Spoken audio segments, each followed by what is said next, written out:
महाराष्ट्र के पूर्व मुख्यमंत्री उद्धव ठाकरे के खास और शिवसेना सांसद संजय राउत की मुसीबत बढ़ती जा रही है। संजय राउत ईडी की गिरफ्त में है और उनका जेल से बाहर आना मुश्किल होता जा रहा है। संजय राउत जेल से बाहर आने के लिए लाख कोशिशें कर रहे हैं, लेकिन ईडी ने ऐसी घेराबंदी की है कि राउत की एक नहीं चल रही है और कोर्ट में उनकी दलीलें काम नहीं आ रही है। मुंबई के पात्रा चौल घोटाला केस में फंसे शिवसेना नेता संजय राउत को एक बार फिर कोर्ट से बड़ा झटका लगा है। इस बार भी संजय राउत को राहत नहीं मिली है। मुंबई की विशेष अदालत ने शिवसेना सांसद संजय राउत की न्यायिक हिरासत 10 अक्टूबर तक के लिए बढ़ा दी है। संजय राउत की रिमांड और जमानत दोनों पर अब एक ही दिन सुनवाई होगी। कोर्ट ने दोनों को मर्ज कर दिया है। राउत की जमानत अर्जी और जेल हिरासत पर अब 10 अक्टूबर को कोर्ट सुनवाई करेगा।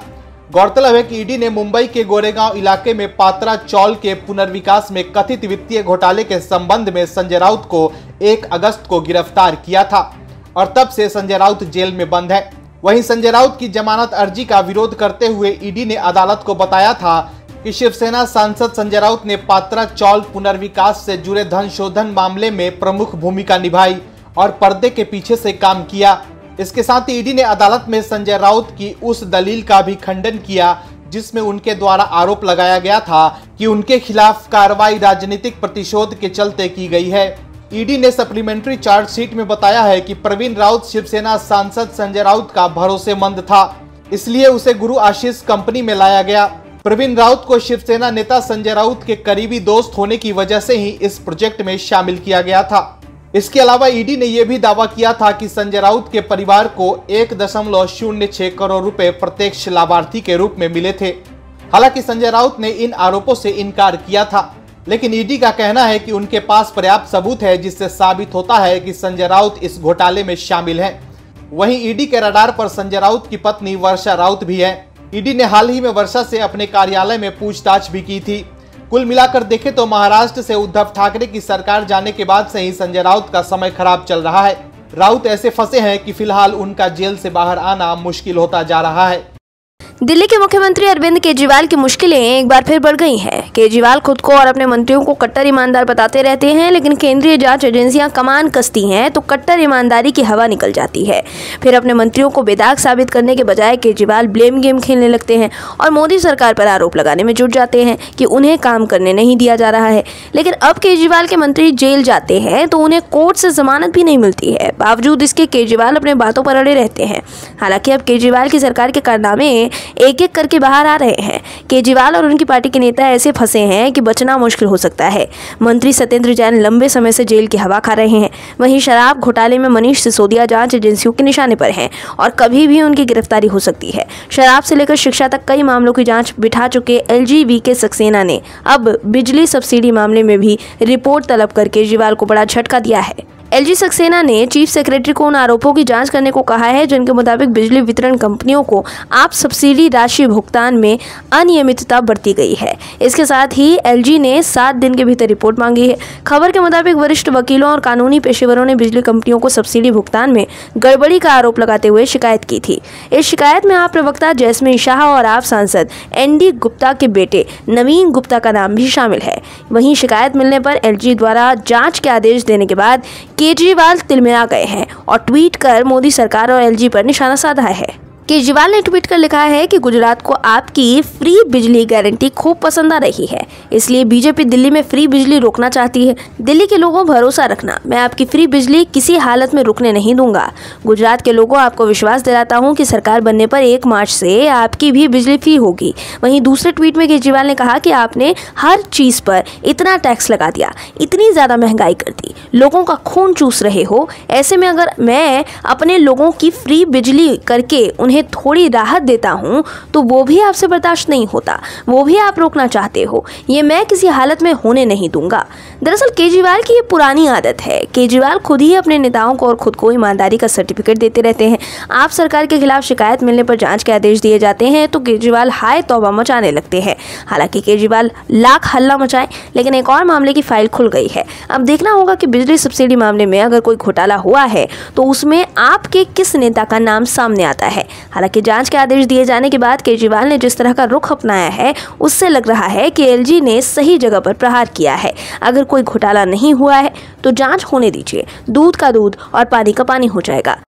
कांग्रेस पार्टी भारत जोड़ो यात्रा के जरिए लोकसभा चुनाव में अपनी पार्टी को पीएम मोदी की करिश्माई चेहरे के सामने मुकाबले में खड़ा करना चाहती है। पार्टी मोदी और बीजेपी से मुकाबला करने के लिए गांधी परिवार से बाहर के व्यक्ति को अध्यक्ष का पद देने जा रही है, ताकि परिवारवाद का दाग धोया जा सके।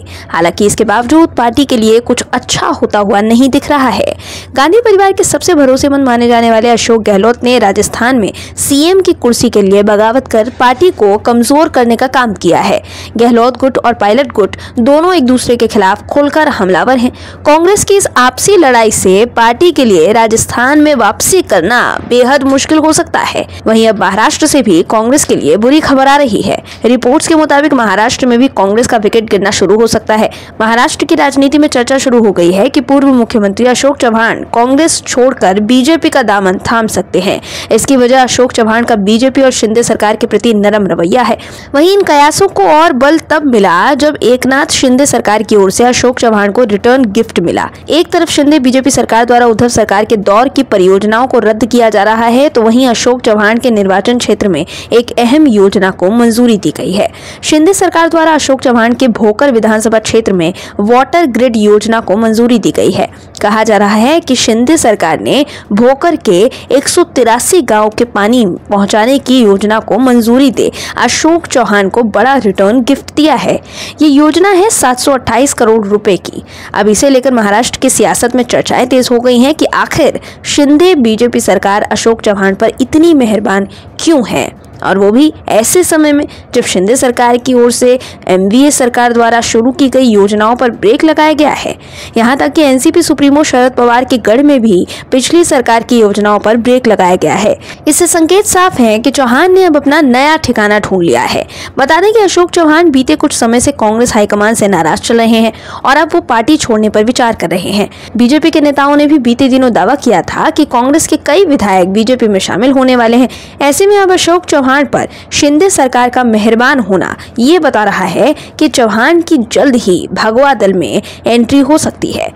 दिल्ली के मुख्यमंत्री अरविंद केजरीवाल और उनकी पार्टी के नेताओं की पोल खुलती जा रही है। केजरीवाल और उनके नेता जनता को ठग कर वोट लेने की कोशिश में लगे रहते हैं।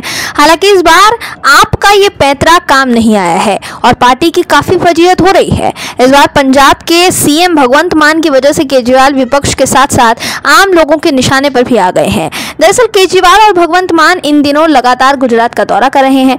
हाल ही में इन दोनों नेताओं ने गुजरात का दौरा किया था, जहां एक जनसभा को संबोधित करते हुए सीएम मान ने कुछ ऐसी बात कह दी जिसको लेकर आम आदमी पार्टी का मजाक बन रहा है। मान का ये वीडियो जमकर वायरल हो रहा है। लोग वीडियो शेयर कर केजरीवाल पर तंज कस रहे हैं। इस वायरल वीडियो में भगवंत मान कह रहे हैं कि मेरे मोबाइल में भी बैलेंस नहीं रहता है और अरविंद केजरीवाल के भी मोबाइल में बैलेंस नहीं रहता है। भगवंत मान के इस बयान पर बीजेपी और कांग्रेस के नेताओं के साथ साथ सोशल मीडिया यूजर्स भी केजरीवाल पर निशाना साध रहे हैं।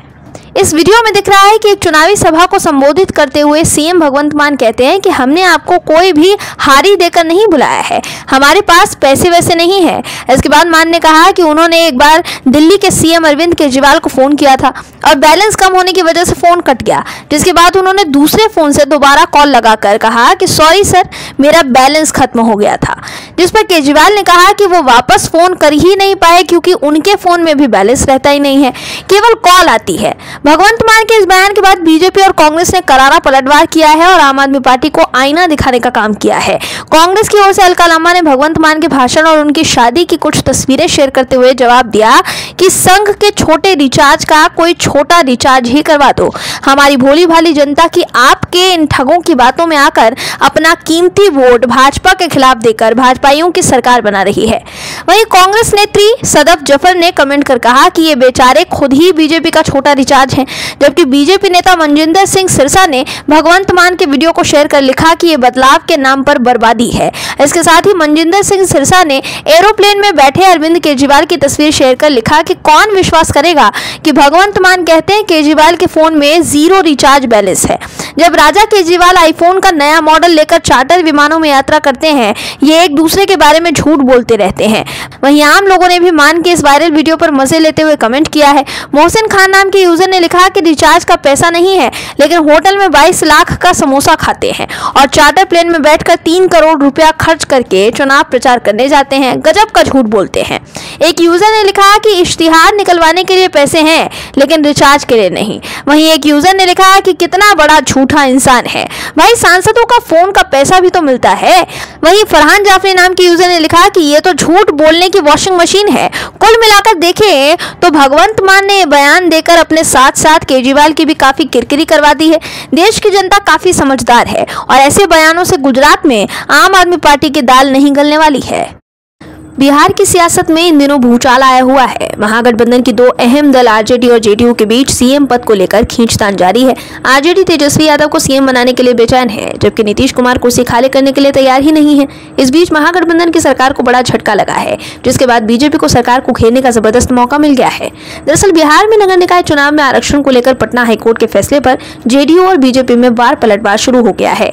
बिहार में नगर निकाय चुनाव पर फिलहाल पटना हाईकोर्ट ने रोक लगा दी है। पटना हाईकोर्ट ने बिहार के स्थानीय निकायों में अन्य पिछड़ा वर्गों को आरक्षण दिए जाने के मामले पर फैसला सुनाते हुए कहा है कि चुनाव आयोग को एक स्वायत्त और स्वतंत्र निकाय के रूप में कार्य करना है, न कि बिहार सरकार के हुक्म से बंधकर।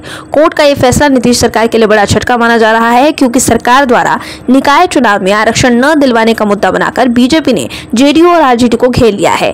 बीजेपी का कहना है कि इसके लिए आयोग के गठन करने की जिम्मेदारी मुख्यमंत्री के ऊपर थी, जिसे नीतीश कुमार अच्छी तरह समझते थे, फिर भी उन्होंने पिछड़ा अति पिछड़ा वर्ग को अपमानित करवा दिया। बीजेपी के प्रदेश प्रवक्ता निखिल आनंद ने कहा कि मुख्यमंत्री नीतीश कुमार ने जानबूझकर पिछड़ा अति पिछड़ा वर्ग को धोखा दिया है। वहीं बिहार के पूर्व उप मुख्यमंत्री सुशील मोदी ने कोर्ट के फैसले के बाद ट्वीट कर कहा कि राज्य के नगर निकाय चुनावों में ओबीसी ईबीसी को आरक्षण न मिलने के लिए नीतीश कुमार जिम्मेदार है। सुशील मोदी ने कहा कि सुप्रीम कोर्ट के स्पष्ट निर्देश के बिना ट्रिपल टेस्ट के आरक्षण नहीं दिया जा सकता। उसके बावजूद नीतीश कुमार ने मनमानी करते हुए आरक्षण दिया था। सुशील मोदी ने आगे कहा कि नीतीश की मनमानी की वजह से ही बिहार के अति पिछड़ा वर्ग के लोग बिहार नगर निकाय चुनाव में आरक्षण से वंचित हो जाएंगे। वहीं जेडीयू संसदीय बोर्ड के अध्यक्ष उपेंद्र कुशवाहा ने इसको लेकर बीजेपी को घेरा और इसे केंद्र की मोदी सरकार की साजिश का परिणाम बताया। हालांकि बीजेपी नीतीश कुमार से जवाब मांग रही है कि उनके द्वारा प्रक्रिया का पालन क्यों नहीं किया गया। इस मामले पर नीतीश कुमार बुरी तरीके से घिर गए हैं। बीजेपी बिहार में ये मुद्दा बनाने की कोशिश कर रही है कि नीतीश कुमार ने जानबूझकर पिछड़ा अति पिछड़ा वर्ग को धोखा दिया है। ऐसे में कोर्ट के इस फैसले से महागठबंधन को सियासी तौर पर बड़ा नुकसान हो सकता है। Bureau report OMH news. और भी वीडियोस देखने के लिए चैनल को सब्सक्राइब करें और बेल आइकन को दबाएं।